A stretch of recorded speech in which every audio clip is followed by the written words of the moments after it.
अगर हैंड तहार बना तो वास हमार। हाँ। खेसारी भैया के नया फिल्म आ गई बाटे हो, तो तू लोग वीडियो के दबा के शेयर कर दो ताकि सबके मालूम चले कि खेसारी भैया के नया फिल्म आयल बा।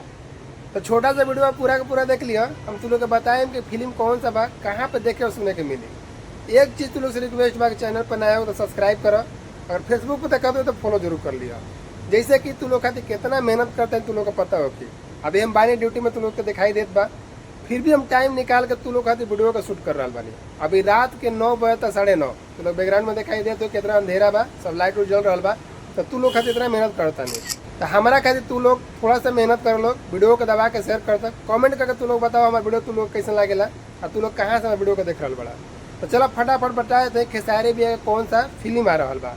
तो पहले एक चीज बताओ थे, खेसारी भैया के गाना आवेला तो वीडियो दिला, फोटो आवेला उनका पोस्टर तब वीडियो दिला, ट्रीजर आवेला तब उनका वीडियो दिला, बैकग्राउंड में अगल बगल से पूरा साउंड आवत हो कि कैसे कि हम खुला में वीडियो का शूट कर रहा बानी, ओकरा पर तू लोग ध्यान बिल्कुल न दिया जा। हम क्या बोल रहे ओकरा पर ध्यान दिया लोग तू लोग। तो खेसारी भैया के फिल्म कौन सा तू लोग बताओ थे। जैसे खेसारी भैया के फिल्म के नाम बा श्री 420, तू लोग पोस्टर के देख सकता था, मतलब पोस्टर के नाम सुनने के बाद पता चल सकता, थोड़ा ध्यान में अपन लगा सकता, तो मन में देख सकता कैसे श्री 420, श्री 420 मतलब थोड़ा सा चोरी चवारी 420 ही कॉमेडी सब चीज़ से भरपूर बा खेसारी भैया के फिल्म।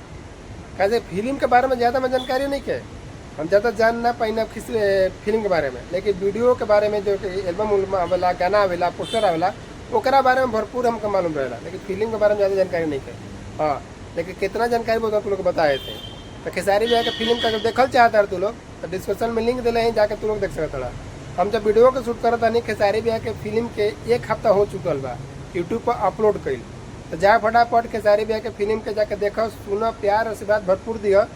और जैसे खेसारी भैया तू लोग भरपूर प्यार आशीर्वाद देवल उसी दबा के हमारे वीडियो पर तू लोग दिया। हमारे वीडियो के देखता दबा के शेयर करी, सब कोई एक एक आदमी सब कुछ शेयर करे ताकि बहुत दूर दूर तक चले कि हमारे वीडियो खेसारी भैया के फिल्म में गवाइल बा। तो तू लोग भी देखल चाहता रहा तो डिस्क्रिप्शन में लिंक दिले, जाके देख लो। दूसरों को दिखावल चाहता तो वीडियो को शेयर कर दो।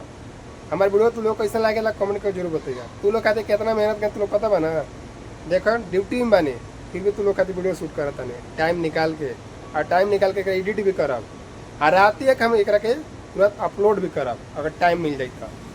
लेकिन जितना टाइम मिलवा तू लोग वीडियो के शूट करके देता नहीं, तो दबा के वीडियो को शेयर कर दो और तू लोग अपन दिखा दो ताकत खेसारी फैन कि खेसारी भैया में कितना ताकत बा। तो वीडियो को दबा के शेयर कर, बस यही बताओ कि तैयारी खेसारी भैया के फिल्म आइल बा श्री 420, जाकर देखो, अपना भरपूर प्यार से बात दिया। तो मिला तो किसी नेक्स्ट वीडियो में, तब तक खातिर जय हिंद।